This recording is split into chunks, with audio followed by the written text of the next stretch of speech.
All right, you guys, good morning.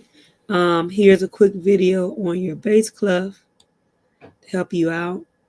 Again, if you can't understand what I'm saying, if I'm talking too fast or too slow, too soft, too loud, please use the settings on the wheel to change the captions if you need to. You can change how fast, how slow it's being presented. You can always turn me down if I'm too loud. Turn me up if I'm not. But you'll be able to identify notes on the bass clef within the sheet music and play music utilizing the bass clef. Here's a stress check. We'll do that in person. Remember that your staff is made up of 5 lines of 4 spaces. Your clef is going to be the symbol, however, that tells us what are the names of those notes. We talked about the treble clef already, so now let's talk about the bass clef. This is a bass clef. The bass clef is also known as the F clef. Okay, it's underlined there, so you might think that that's an E, but it is an F. The lines from bottom to top are G, B, D, F, A, and the spaces are A, C, E, and G. Here's a picture from your book from page 18. You're all the way on page 18. Now look at that, guys. Okay. Now, F is going to be 4 notes down from middle C. So if you start at middle C, which is the one that's labeled middle, and you go back B, A, G, F, you'll be on the white key F. That is the F that is on the 4th line of the bass clef. Okay? Remember, the F passes between the 2 dots of the F clef sign. Okay?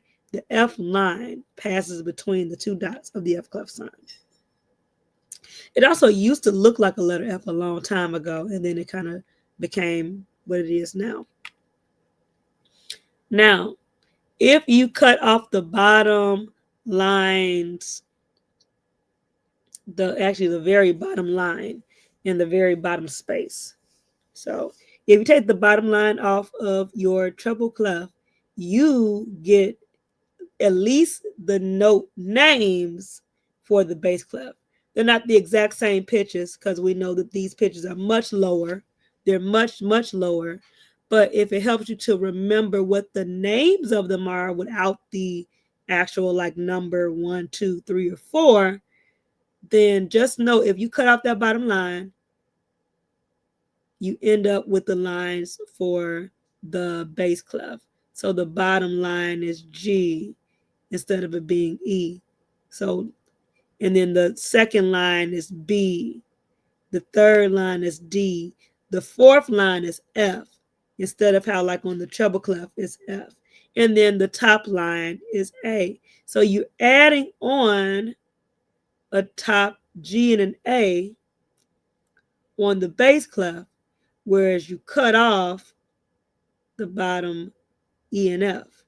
So now you have E, G, B, F, A for the bass clef, and you have A, C, E, G for the spaces of the bass clef.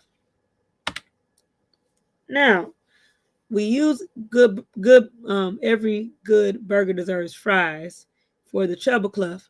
For the bass clef, we're going to use good burritos don't fall apart. That's a good burrito. It's not going to fall apart. Okay. If you're I've heard people say, listen, my grandma makes good burritos. They do fall apart. That's fine. Good burritos do fall apart. However you want to say it. Either way, don't or do both start with the letter D. Good burritos don't fall apart. Good burritos do fall apart. That burrito, however, is not falling apart. It'll always be there for you. You can create your own sentence. You can make one in English, Spanish, or Mandarin, whatever language you like. Now, for the spaces, we use all cows eat grass. That's a cow. It's a happy cow. That happy cow is going to eat some grass. Okay. Here are some things that I will have you do later. I did want to make sure you are aware of what the lines of spaces are. Your left hand position is going to be below middle C. So remember that F is 4 notes back from middle C, but for this, your thumb is going to be 3 notes back from middle C, which is on G. Then finger 2 is going to be 4 notes back from middle C on F. Finger E is going to be 5 notes back from that middle C, 5 keys back from that middle C. Okay. D is going to be using finger 4, and in the other C is going to be using finger 5. Okay. So we have C, D, E, F, G. We're using the C below middle C, which is C3. We're using D3, E3, F3, and G3.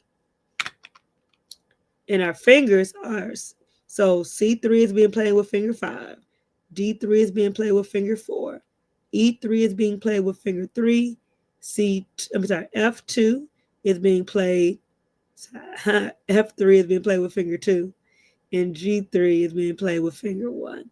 Okay? So whenever you see the letters LH, that means left hand. We learned about this note. This is our whole note. Remember, a whole note holds out for 4 beats. So if we were to count that, it would be like, ah. It wouldn't be ah, because that's not holding it out for 4 beats. We want it to hold out for 4 beats. So again, your whole note is a very long note. It would be counted ah, or 1, 2, 3, 4. It's hard for me to, I can't, hold it out and say words at the same time, but you just hold it out. So we're going to clap, or you can tap the following rhythm. So here we go. 1, 2, ready, go. Quarter, quarter, quarter, quarter, quarter, quarter, half, quarter, quarter, quarter, quarter, whole. And that's it. That's your rhythm. That is the same rhythm that you're going to use for orally. Okay? You can clap or tap the rhythm aloud again. You can play or sing or say the finger numbers, and then you can play and count. So we'll clap and tap really quickly. So here we go. 1, 2, here we go. C, F, E, F, G, F, G. 2, 3, 4.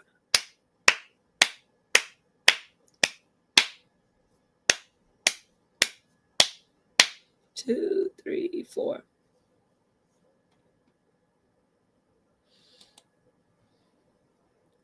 Okay, so you can take a look at that on your own, and you can complete that rhythm.